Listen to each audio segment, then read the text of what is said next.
So let's start. Let's go to the first chart. So the first chart has to do with what just happened in New York. So all over the United States, people have been Airbnb-ing. And when they say by that, what are you doing? Well, I got an Airbnb. And what they mean by that is they have found a small house or an apartment or a townhouse that they're able to lease long-term or buy, and then turn it into an Airbnb listing to create a side hustle, a little bit of money on the side. Well, New York was getting upset because, believe it or not, as tourism came back and as, short-term business travel, someone going to New York to go have a meeting with somebody, single person, get an Airbnb, sometimes it was cheaper than getting a Hilton or a Marriott. And if you've seen what the low end, like the entry-level hotels like a Marriott Courtyard or a Hilton Garden cost in New York, it's very expensive. So you could get for half that an Airbnb, and people were doing it. So guess what? That's demand. Supply was people going, hey, I'll Airbnb my apartment a little bit, especially during maybe peak times, a conference in town. Well, this has put two problems on the table. One, not all Airbnb rentals are friendly business people staying overnight, doing something quick or a casual thing, going to see a ball game with friends. Sometimes they're partiers. And it results in neighbors being upset because it gets rented out, it's loud, it's late, and they don't like it. But also, New York is claiming you're destroying the supply of affordable housing.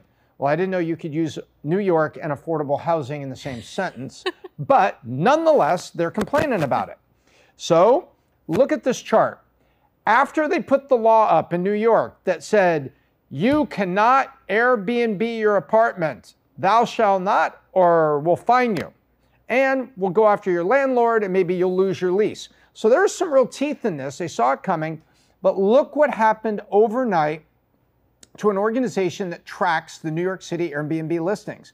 Look at this, short-term listings, which is the red line, wham, down 70%. In other words, unless you're in a place where you could do it, or you're maybe in an outer borough or in a neighborhood down in Long Island, apparently the crackdown was effective and 70% of the short-term Airbnbs disappeared from the listings. But the long-terms went up. So maybe people are playing a little game with it. Long-term listing, 1 month, $50 a month. I mean, $50 a day, long-term. So do you see what just happened there? Like I say, okay, you can Airbnb for a month, but it's $20 a night. That's $600. But I know you only want 2 nights. So let's find out whether some of these long terms are actually people gaming the system. You could Google the following thing, key money.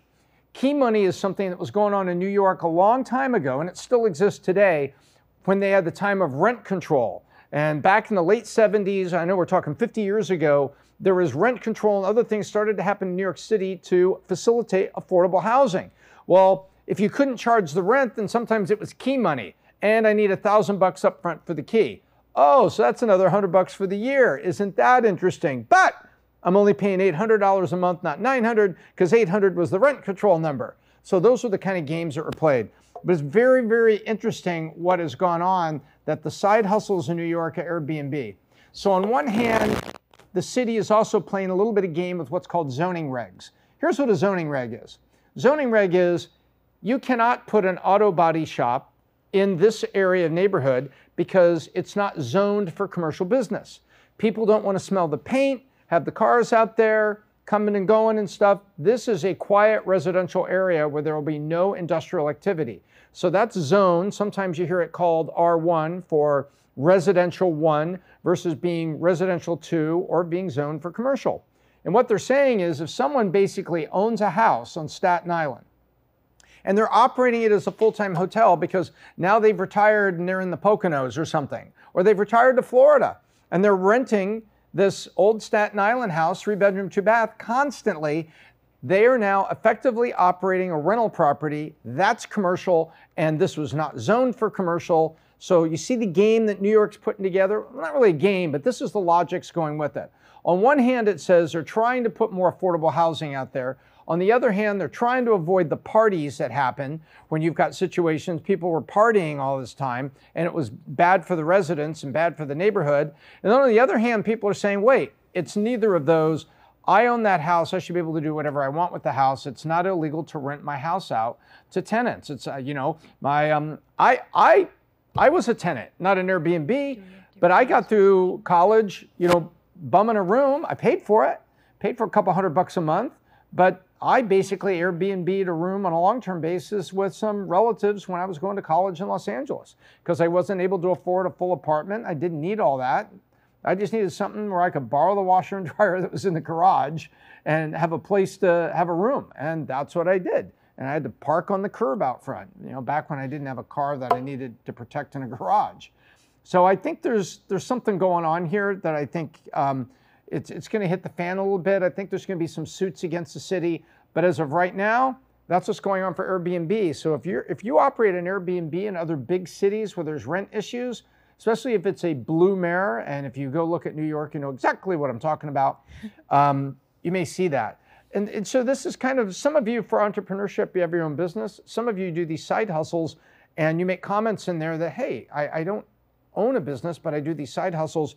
Here's one where your eyes need to be open and you need to be looking at the future. It's crazy. Where you live, you're about to say something. I'm interrupting you because I'm all vaulted up. I love it. Is that what we're going to call it? We're going to call it vaulted up. I'm jacked up. I'm vaulted up. I've opened the vault.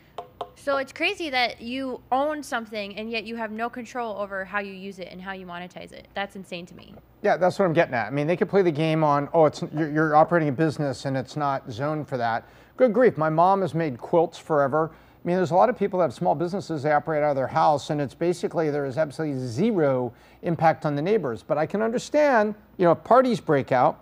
Do you know people that are like Airbnb apartments? Because I've heard of young people that can't afford to buy a house, but they're able to kind of get 2 apartments in Airbnb one, especially like in Fort Lauderdale during season and spring break. I have so many friends down here that actually have a side hustle with 1 or 2 Airbnbs, and I actually met a guy at the Vault who, that's his whole business, is Airbnb. So it would be crazy to me if that was your side hustle or like something where you get most of your income from, and there's limitations to that, and that the government could be able to control that for you. Crazy, crazy. Well, when supply comes off the market, you know what happens? Price goes up. It's just a fact of life.